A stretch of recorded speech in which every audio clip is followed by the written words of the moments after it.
of reflecting on this sort of more sustained approach to school improvement. So fingers crossed for that. And again, thank you so much for your input today. Really appreciate it. Thank you. We're going to move on now, and our next session is going to be a panel of some absolutely fantastic speakers. I'm going to introduce our chair, who will then introduce the rest of our speakers. So the chair of this panel on how unions, business managers and governors support the improvement of performance management systems is Maria Cunningham, who is Teacher Development Trust's Head of Education. She's a former primary school teacher and leads the Trust's work on impact and improvement. Maria writes and speaks extensively about teacher development and attended the Department for Education CPD expert group meetings. She contributes advice and guidance on a number of policy areas and is a secondary school governor. I'll let Maria introduce the exceptional panel from here. Maria. Thank you. Can you hear me okay? Great, thank you for that. Yes, as David said, this is a panel we're really delighted to have today. So yes, performance management affects, or at least should affect, literally every single person within a school. And sometimes we even feel at the TDT that our name, Teacher Development Trust, is a little bit misleading, because we understand how exceptionally important it is to incorporate a wide range of voices into this conversation and join up the dots. And just like Nick said so eloquently just there, it's about school improvement through developing and supporting all staff, and not just looking at this through a teacher lens. So for that reason, I'm very pleased to be joined by three fabulous panellists, and possibly as I welcome them one by one, we can check that everyone's audio and video works. So firstly, we have Darren Northcott, who is National Official for Education at the NASUWT Teachers Union. Darren, can we hear and see you okay? I hope so. I've got the dreaded weak Wi-Fi signal warning that we've all become familiar with over the past few months. So if I disappear, I will try and rejoin you. But for now, it seems okay. Okay, thanks, Darren. Yes, we won't be too offended if you suddenly disappear. Secondly, we have Emma Knight, who's Chief Executive of the National Governance Association. Hi, Emma. Hello, good morning. I hope you can hear and see me. Yes, perfectly. And finally, we have Stephen Morales, who's Chief Executive of the Institute of School Business Leaders. Thank you and welcome. Thank you for the opportunity to talk to you all. Just very quickly, I'm home alone with a 6-week-old puppy, which we hope will continue to remain asleep for the duration of this call. I actually think that more of us would probably be very pleased if it woke up and we got to see the 6-week-old puppy. But thanks for the warning, Stephen. Okay, wonderful. So I believe that we're actually going to start off with each of you speaking for 4 or 5 minutes about this overarching question that we'll see on the screen there, which is how can unions, business managers or governors support the improvement of performance management systems? But just for everyone else, we do have ample time afterwards for Q&A. So please do put your questions for colleagues in the chat as you're listening and your ideas crop up. But yes, let's first start with that first few minutes on this bigger question. Darren, can we start with you? Thank you very much. Thank you, Miriam. Thank you for the invitation to speak today. I'm just going to make a few brief observations about performance management. I was very interested in the comments that Nick made and that David made earlier, and I wouldn't demur from any of them. But just to focus on 1 or 2 particular issues from our point of view. So the NASUWT, we represent 280,000 teachers and school leaders across the UK, in the early years right up to post-16. We also represent members, as I say, across the whole of the UK. So each of those jurisdictions are interested in the performance of teachers and school leaders, but they're going about addressing those issues in a very different way. So the UK provides an interesting exercise in compare and contrast. This is, and I think the presentations we've just heard, this is an extremely complex issue. And I have to say a great deal of our time as a trade union is spent supporting our members when performance management goes wrong, and it can go wrong for a wide variety of reasons. But in the time I have available, I just want to focus on perhaps one key principle based on our experience. If you were to pose the question, what one thing of the many that you would prioritize in putting right where things go wrong in respect to performance management, what would it be? And I think from our point of view, it's important always to remember that performance management systems only ever fulfill their objective if the objectives set for teachers and school leaders relate to matters that are within their individual control or influence. And that I would put at the top of the list of things that go wrong when performance management doesn't fulfill its objectives in practice. That principle seems entirely obvious. It seems entirely obvious to people I speak to in other sectors, other than education, but too often it's forgotten, because the point of performance management should be to influence controllable behaviour. But I see, and I continue to see, so many performance management objectives that relate to matters that are not within an individual's control or substantial influence. There are lots of examples I could share with you, but I think the most common example are those performance management objectives that are essentially pupil performance targets. So X% of pupils will achieve standard or level Y. And this has been an incredibly prevalent practice across the education system in England, and I think has acted and has done more than anything else to undermine the confidence of the profession in the performance management process. So the question then is, what do we do about that? And I think if schools are looking for a starting point, if they're looking to move away from that kind of practice in respect of pupil performance targets masquerading as performance management objectives, then I have to say, you couldn't find a better place to start than the 2018 report commissioned by the DfE, Making Data Work. That was produced by the Teacher Workload Advisory Group.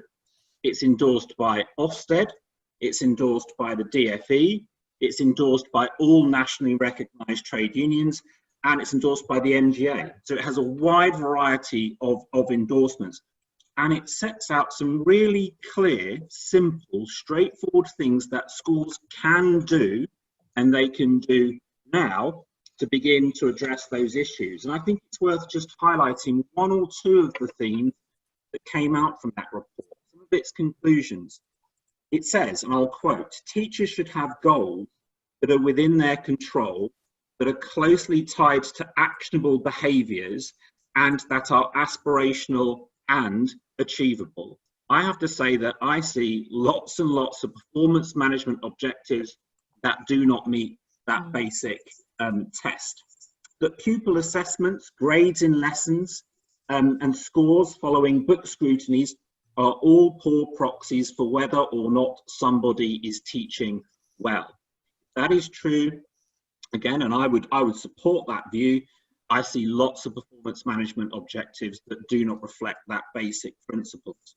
And to pick up on a point made previously, teachers are held to account for things that are largely outside their own control, such as pupils' test performance or progress based on flight paths, is not only unfair, but induces high levels of stress and is likely to lead to burnout and ultimately attrition from the profession.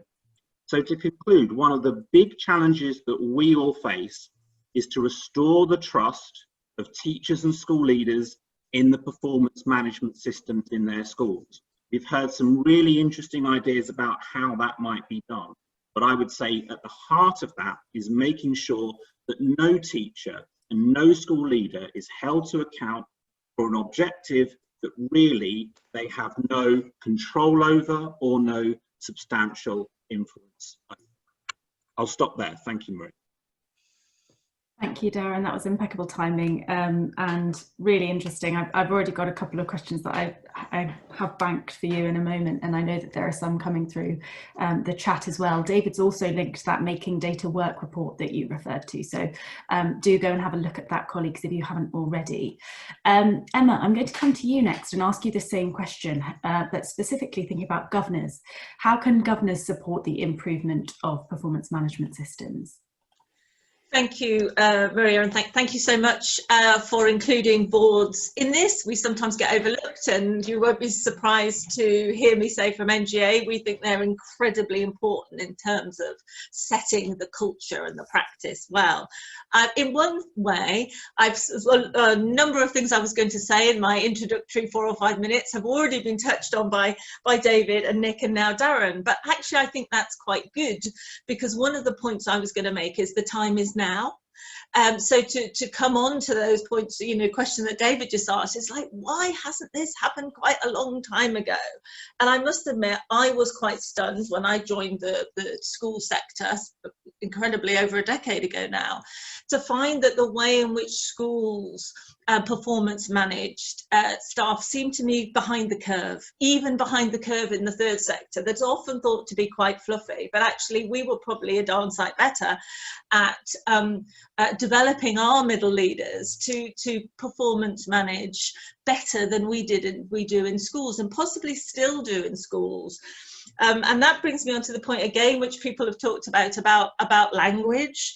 We try, I know there are still some of our guidance where we're using the phrase performance management, but we're really trying to move from that to performance development, because the phrase performance management has got such a bad reputation within schools for all the reasons that Darren mentioned.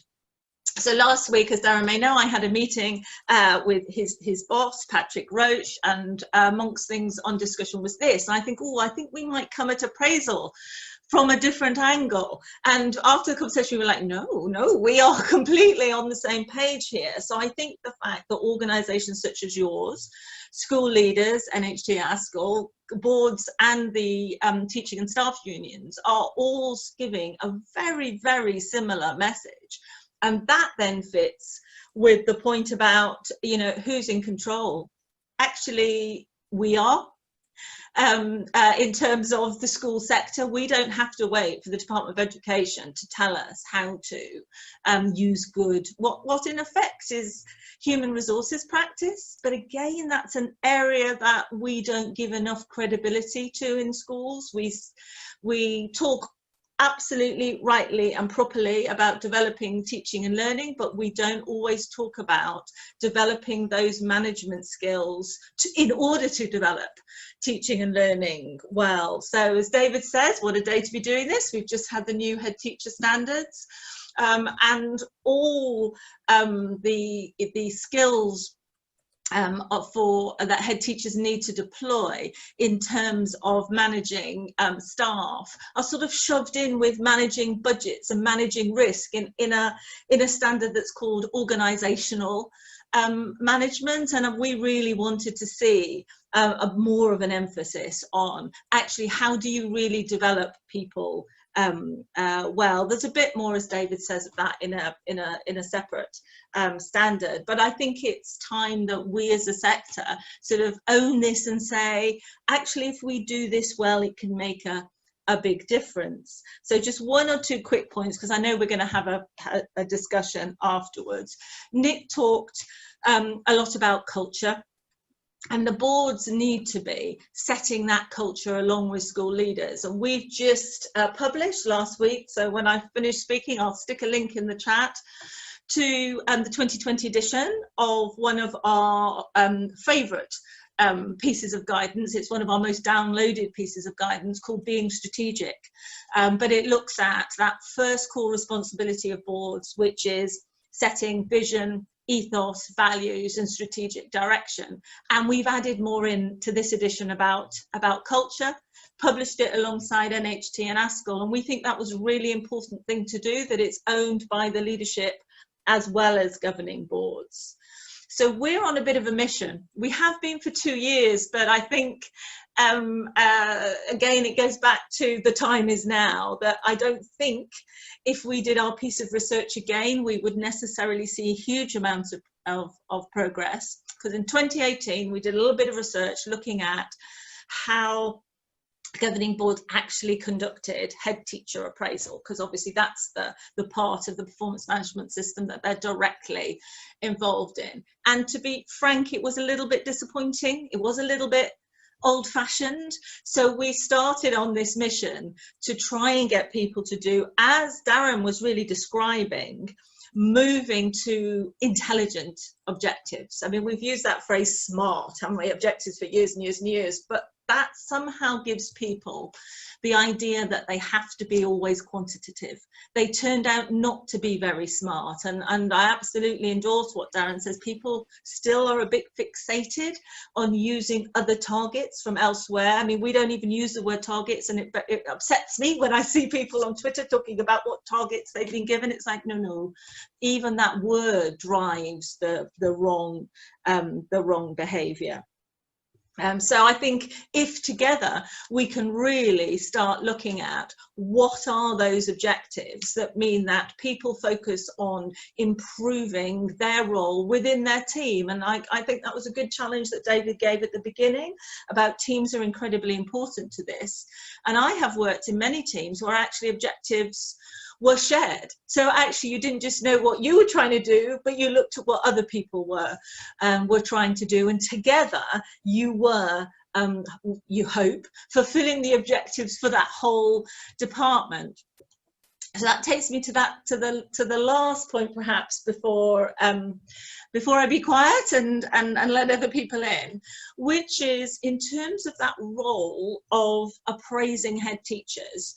In standalone schools, it'll still be done by the board of trustees or the governing body, whereas obviously in multi-academy trusts it's a bit more complicated now, because usually the executives will performance manage and appraise the heads, and that might be something we want to tease out a little bit. But certainly for those senior leaders that boards are appraising, actually objectives should flow beautifully from the organisational objectives, because what are we employing our most senior leader to do? We're employing her or him to deliver what we think are the organisational objectives. So in my case, I'm a CEO managed by a board of trustees. My objectives are the organisation's objective, plus, and I didn't want to stop before I said this, incredibly important, particularly given it's TDT who are hosting this, plus development objectives, because you absolutely have to have a conversation about development. If you're going to have an honest appraisal conversation, it's got to be done in the spirit of, and what do you need to do this better, or to move to this, or to look at the gaps in your skills, and where do you want to go. And we're also again, 2020, hardly surprising, we're also saying in those appraisal conversations you should be having that well-being conversation, because this is a how are you, as well as a how well are you doing your job, and it needs to be done in that spirit. I probably ought to stop there, but hopefully that's enough to set the scene. Definitely, yes, and it's great to finish on that note, because you're absolutely right, and I'm so looking forward to actually hearing some of those stories of how the schools we've worked with are doing that later on today, and also in then having a wider discussion. But let's move on to Stephen, just to hear your introduction, I suppose, of how business managers can support the improvement of performance management systems. Thanks, Maria. So I'm perhaps looking at this initially through a particular lens, but if you bear with me, I'll try and link what I'm saying to the broader leadership community. For me, the starting point is our reference point, and I think Darren was quite right to point out that sometimes we expect leaders to perform against areas of activity they don't have a lot of influence over, and that's perhaps unreasonable. Well, it's an unreasonable expectation, and it's only going to end one way, isn't it? So I think we need to be cognizant of what is possible and what's not. In terms of school business leaders, I think one of the things that frustrates us is that when we talk about school business managers, for example, what do we mean? So I can point to a group of practitioners. One's called a school business manager, one's called a CFO, one's called a COO, another's called a deputy CEO. And I can tell you that the job they're performing is exactly the same. It's just the title's different. So I think that in its own way is quite confusing. I think there's a role for professional standards, and I'm I would be, wouldn't I? Because we published our own set of professional standards in 2015, sector endorsed, developed by practitioners in conjunction with key stakeholders, which I think is the right way to develop professional standards rather than a prescribed set from the centre. And I think it's really important that those that are held to account against those standards live and breathe them, believe in them, understand them, and can perform against them. And I guess that talks to the point that I made earlier, that sometimes I think we set our leaders up to fail.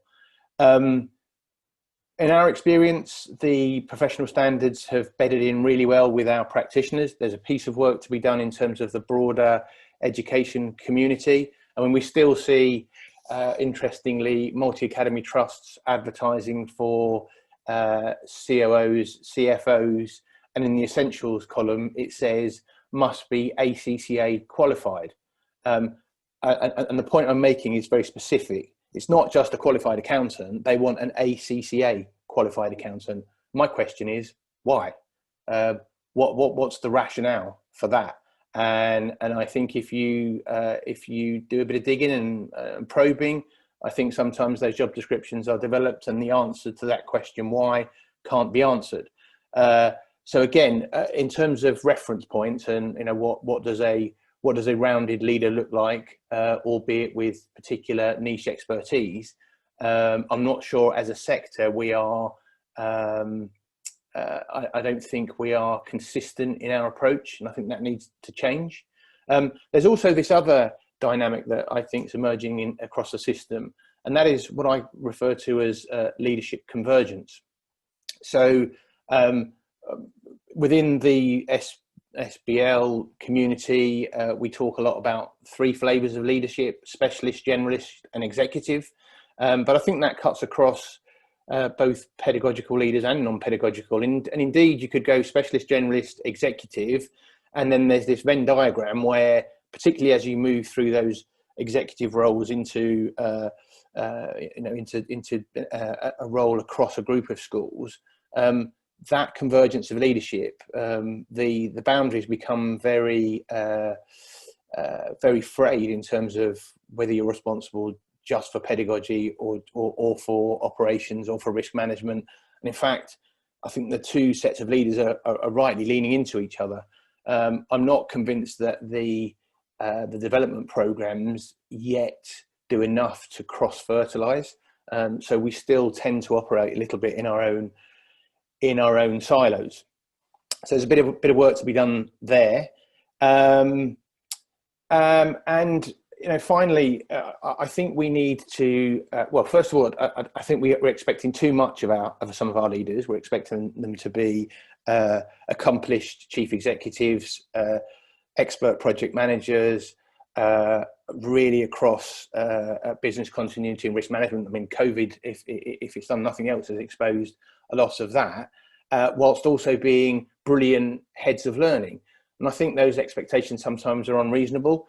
And I would like to see the profession give leaders permission to be good at elements of activity. So there's nothing wrong with being a great head of pedagogy, head of learning, and having someone alongside you who's going to steer the school or the trust in the right direction in terms of financial sustainability, risk management, and all those things. And just finally, can we move towards framing performance management using, I know it's a bit of a cliche, but SMART objectives? And the clue in the word SMART is the letter A, achievable. So I'll leave it there, Maria. Thank you, Stephen, Darren, and Emma. That was all very convincing and really wonderful to hear from kind of across the sector, but there was so much commonality there as well.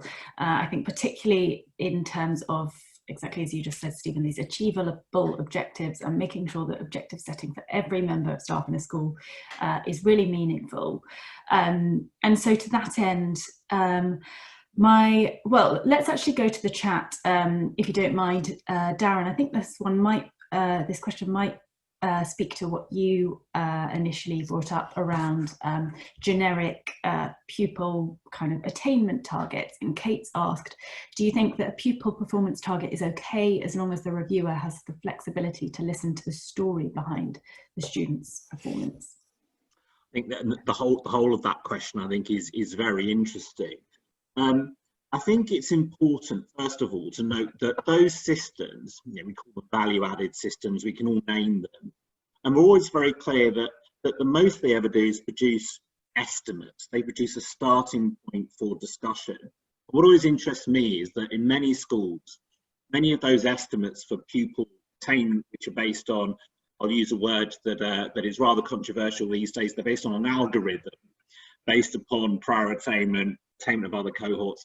The best they produce is an estimate, but magically those estimates get transmogrified into targets, into hard and fast targets in schools. And I think that is the heart of the issue. There's nothing wrong, absolutely nothing wrong with using data to inform discussions around classroom practice. That I think is absolutely fine. The problem comes when that target is hard and fast. And so the question talks about discretion around the target. The one thing that makes me a little nervous about that is that discretion can be applied across an employer in a variable way. So one reviewer may be inclined to allow a lot of discretion around a target and others aren't. And the consistency of approach across an employer is extremely important. What I would say, if we want to use data and targets, we can debate whether pupil performance targets are worthwhile or not. I'll set that aside. But if the school does identify targets for learners, then surely the question is about what the teacher can do to help the pupils achieve their target. Not that the teacher's performance is judged on whether or not the pupils achieve their target. And that is a really important distinction because, and this goes back right to what David was saying at the beginning, is that teaching is a collaborative endeavour.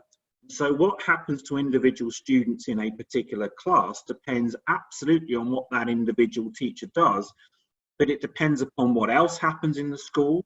It depends upon the policy and practice in that school. There are so many influences on that pupil's performance as demonstrated by assessment outcomes that for it to be used as a hard and fast judgment from an individual teacher, I think is unfair. I think it is flawed as an approach, and I think as the Making Data report is very clear, it's that I think, that practice that has undermined morale, it's undermined confidence in performance management systems, and it's created dissonance between what I think most reasonable people would say a performance management system is for, what it actually is in practice. And if you have that dissonance, you get a lack of confidence and trust in performance management. So we need to think far more creatively about how we're using data to inform discussion about pupil performance, not to determine whether a teacher is effective.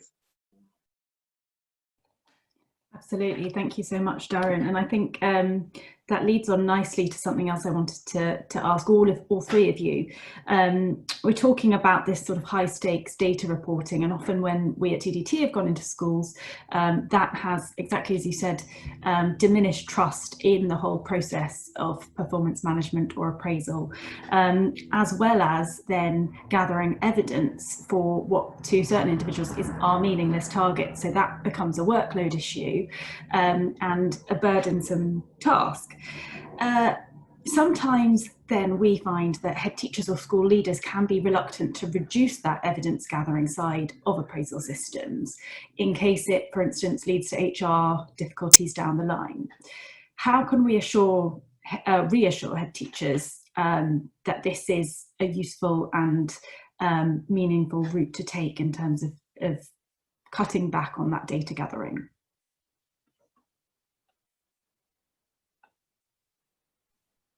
I'm happy to begin with a response to that. It's a very, very good question.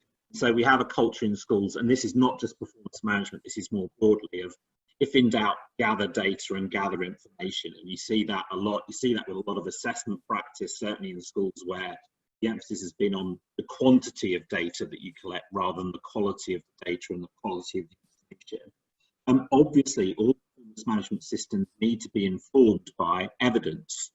And I don't think anyone would demur from that. I think the issue is about making sure that the evidence relates directly to the objectives that are being set in the performance management process. So although we want to make sure they're not burdensome, and we would be the first to say that we don't want burdensome performance management data and evidence collection systems, I think it's important that there is evidence, but that has to be proportionate to the objective that we are talking about. And I think one of the problems, certainly in terms of burdens, and again, I see this in my own work, is I see vast evidence and data and information gathering systems that are justified on the basis that they're required for performance management, and they're completely redundant. They've taken hours of time to collect, they take hours of time to review, and I'm never quite sure how they relate to the performance management process. So I think it's about being focused on that evidence, making sure that at the outset you agree what evidence will be required to inform later discussion about this objective. Think about how that evidence can be collected in a streamlined way, and then that gives you the evidence you can use at the end of the process. This isn't a counsel of despair, by the way. There are lots and lots of schools that get this right. I see lots of schools with good performance management systems that aren't burdensome, but support informed conversations about individual teacher and school leader performance. So it is possible. Perhaps it's a question of disseminating better practice. Maybe that's where the trust can play an important role. What does good look like? What does a proportionate evidence base look like? Hopefully we'll be disseminating some of that practice later on today. Emma, I noticed you unmuted as well, and I imagine there's a key role that governors play in this as well. Absolutely, but I think it's also about the language that we use again. I mean, the phrase judging was there, and okay, when push comes to shove, there may be at some point later an issue about performance, but we shouldn't see that's a different process, and we need to pull those two things apart. That annual conversation where you're looking at progress towards objectives against objectives isn't meant to be a sort of pass and fail thing. That's not, that isn't the point of it. It's as David and Nick were saying, it's trying to set it in that context of improvement, and that means individual improvement and organizational improvement. So I almost think it's as basic as going back to look at the forms and the language and the layout of the forms that we use in order to, as an individual, provide some of that evidence, and it shouldn't be set in advance. So if your objective is to improve your teaching by X, or in this way or that way, or improve the learning of pupils at this level in this way or that way, it shouldn't be a bunch of numbers that you're asking to report. You then need to say, these are the issues, and they would absolutely include some what we're perhaps calling data, and we almost want to use the word information rather than data, because people often then think, oh, big data, I've got to collect lots of things, set up all sorts of systems and spreadsheets, and actually that's not necessarily the conversation that you want to be having with your members of staff at your annual or mid-year review. So it's, let's not have column one being targets with numbers. Let's have those being your objectives about what are you trying to improve in your practice, and then a large bit of the form which is about people saying, well, this is the information I'm going to give you to show that I'm working towards this. I've achieved this bit, I haven't achieved that bit, and that's because of X. Those are the sort of conversations we're trying to inculcate, rather than, oh my goodness, not enough of your pupils in your class ended up at level 5. Stephen, did you want to carry on from that? Yeah, just a bit on data, really. So, I mean, data is great, and we kind of love it and hate it, don't we? In equal measure, it's very helpful in terms of guiding us through our decision-making process. But one of the things I've observed over the years is that quite often the person that's providing the data understands the data, the person receiving it doesn't.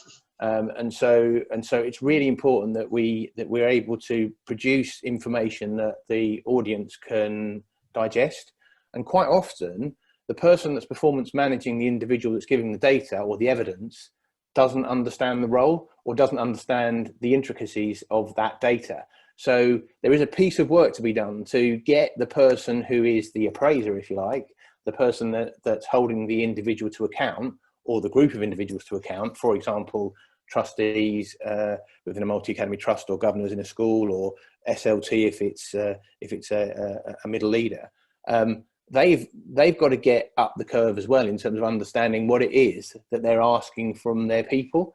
And then when the data's played back, the individuals that have asked for that data need to engage in it, understand it, question it. And quite often it's easier just to nod and not to probe if the territory that you find yourself in is not familiar to you. And we must resist that at all costs. So if we don't understand as a sector what it is we're trying to establish when we're going through the performance management system, if we don't understand what's being given to us, we need to look again, and we need to ask for deeper explanations or a new format or whatever. And yeah, just finally on data, less is more. Yeah, definitely. And Michael's actually put in the chat that Dylan William talks about decision-driven data rather than data-driven decisions. So I think exactly as all of you have alluded to, thinking about what the purpose is behind the collection of the data, which should be to improve teachers to improve performance, rather than exactly as you said, Emma, this idea of judgment. Michael's also asked, do you think performance-related pay has helped or hindered teacher improvement? And do you have a different model? And certainly this is something that we at TDT have been asked quite a lot recently. So I'm really interested to hear if you have any particular thoughts, or as Michael asked, for models. You could have a day-long seminar on the history of pay and its relationship with performance in England, and you'd barely scratch the surface. It's extremely complicated. I mean, I would say that certainly from my point of view, myself and Nick, in a different geological era, spent an awful lot of time in the 2000s looking at this issue. So in effect, the system we have probably started in around 2006, 2007 with the performance management regulations that were introduced then, and there was a link between pay related to performance. And I think you could have justified it at that time. There were a lot of safeguards around how that relationship should be managed in practice in schools. There was a big infrastructure of monitoring and oversight through the TDA, as then was, to make sure that everyone was playing nicely, as it were. And I think there was a rationale that you could have essayed in order to justify it. I think the relationship between pay and performance has kind of degraded over time since that era. And I think now there is an unhelpful relationship in many cases between, I think Nick said it at the beginning, between pay progression and the outcomes of performance management. And that leads to all kinds of unhelpful behaviours and practices within schools. So, for example, in some cases, certainly not all, but in some cases, performance management is a very helpful way of managing the amount of your budget you spent on pay. If you set the objectives at one particular point, or you make the objectives unachievable, then you've blocked pay progression. And we know that lots of teachers and school leaders experience challenges in accessing pay progression. So I would say, in summary, I think it is time to look again at the current practice we see in most schools, certainly in maintained schools, but in a lot of academies as well, around the links between the performance management process and pay. I think it's a practice that outside education, many employers and many sectors have moved away from good reason. I think it's undermined the focus on professional development. So I think it now is a good time for us, and I think it's timely that you're looking at this. Now is a good time to think about whether the current relationship between the two is fit for purpose and helps teachers and school leaders focus on teaching and learning and provide high quality education experiences for children and young people. Stephen, do you want to talk kind of talk through some of your comments in the chat just there about your work with Tribal? Yeah, so I was part of a team, a piece of work commissioned by Tribal, and we were looking at international comparisons in terms of education workforce incentives, and the research with practitioners from across the globe suggested that pay in and of itself wasn't the biggest motivating factor. I mean, I don't think that's a huge surprise. It's, you know, the vocation of teaching. It's a passion. It's a calling. It's all those things. So pay. You know, you don't go into teaching expecting to make your first £1 million. It's just not going to happen.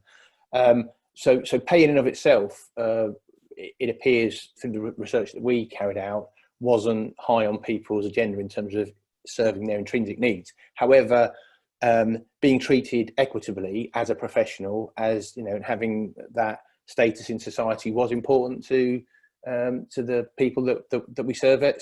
So I think, you know, if you look at comparable roles, so doctors would be I guess probably the closest fit. That as a profession, society should treat them fairly and equitably, rather than, you know, a sum of money or an extra sum of money will mean, you know, you'll go the extra mile, because I don't think that was coming through the evidence at all.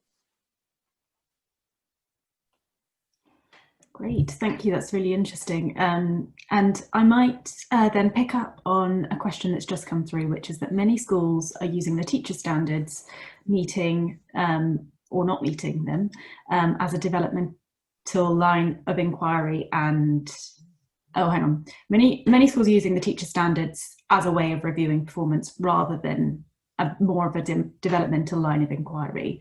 Does the panel think this is a way forward?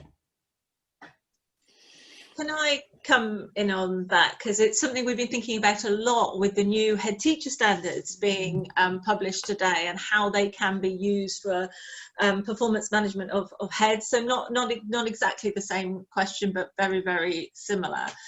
And having spent a lot of time reflecting and talking about this, it wouldn't seem a very good move to sort of translate one's standards straight into objectives. That feels like would be a bureaucratic way of going about things. However, to use those standards, whether they be the teacher standards or the head teacher standards, as almost background material, that's what is expected of the profession, and how does that then translate to me, you know, in my school, at the point in my career that I'm in, with the team and the pupils being as they are. So really important to have cognizance of, but not to sort of slavishly turn into objectives, if that makes sense.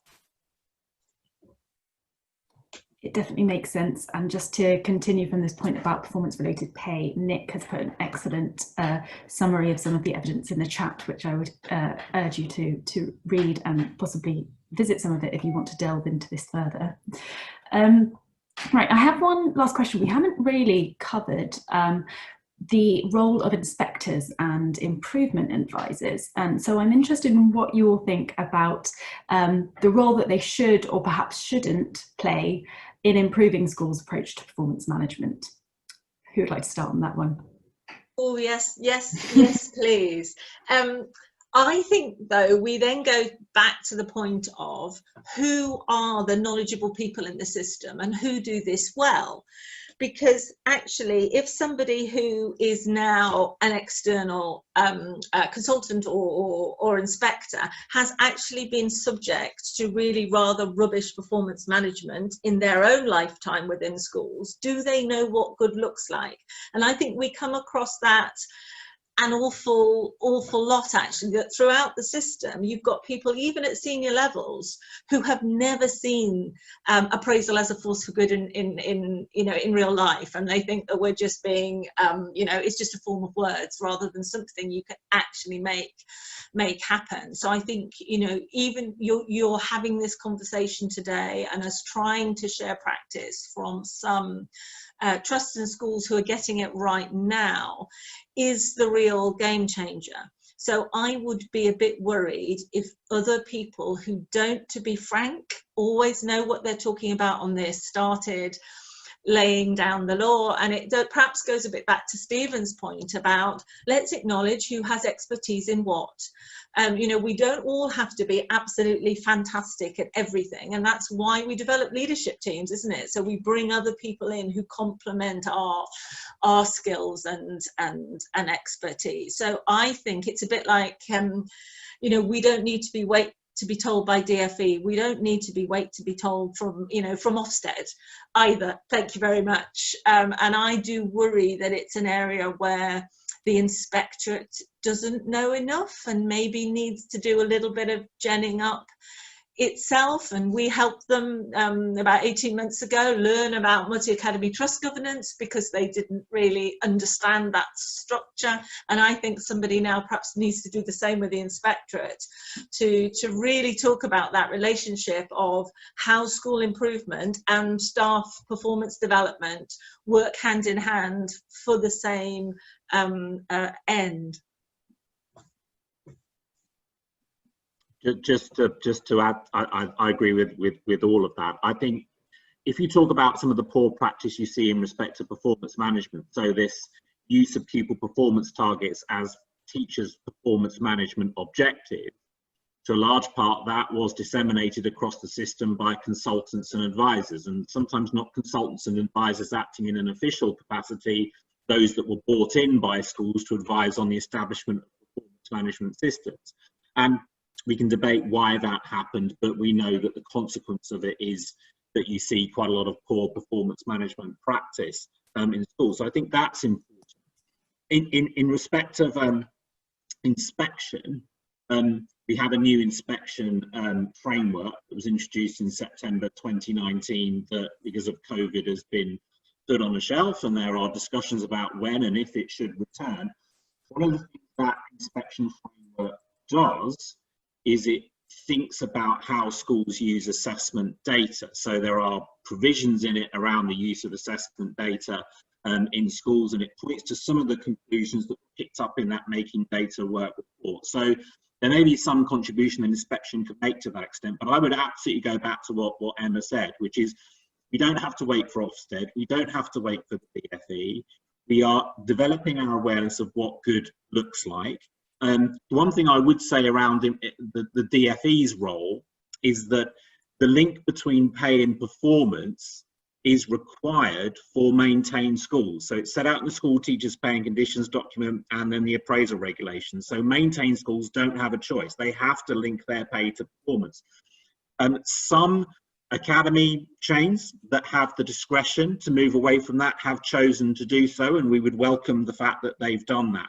But I think there is a really important opportunity for us now, if we're looking to improve performance management, to really think about whether that relationship with pay still works, whether it's something we should set aside, whether there's a better way we can organise pay arrangements and performance management arrangements in our schools so that performance management fulfills its potential in supporting excellent teaching and leadership practice.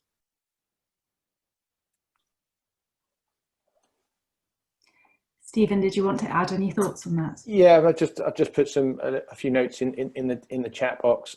I don't think there's a great deal of value of Ofsted delving into performance management. However, I think what Ofsted probably could look at, and I think it would be a helpful conversation to have with schools, is how they structure their development of their existing teams, development pathways, professional progression, and succession. And I think those three things underpin your sustainability and your resilience.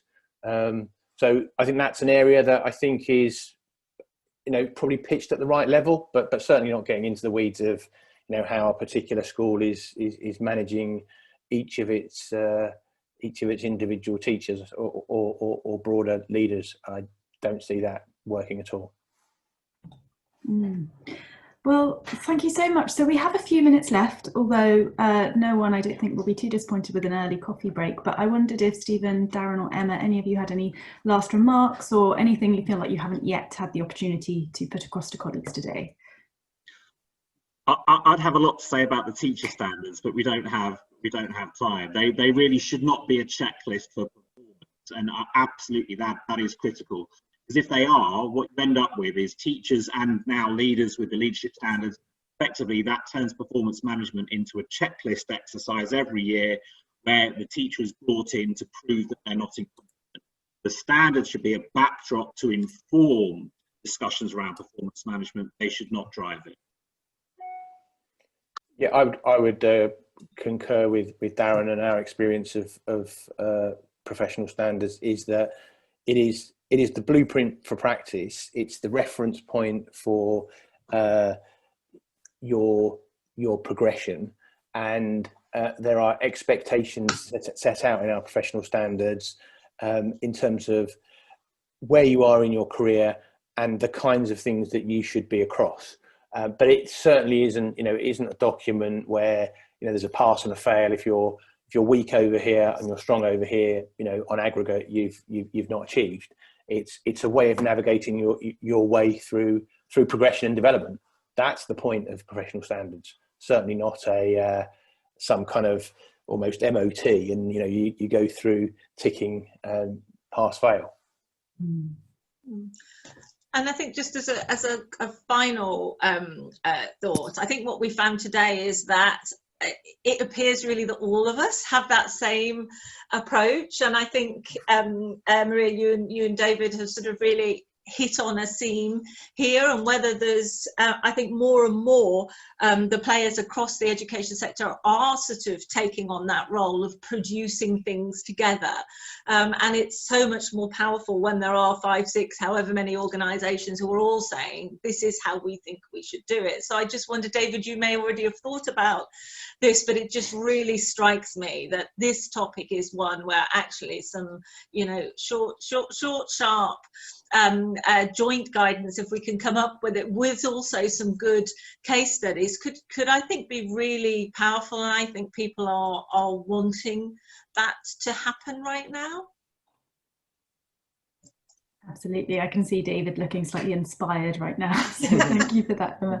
And in fact, we are actually going to pause for a 15-minute break now, but we'll restart at 11:15 with some of these case studies, so hopefully that can actually ignite and give some ideas of what this looks like on the ground with our schools.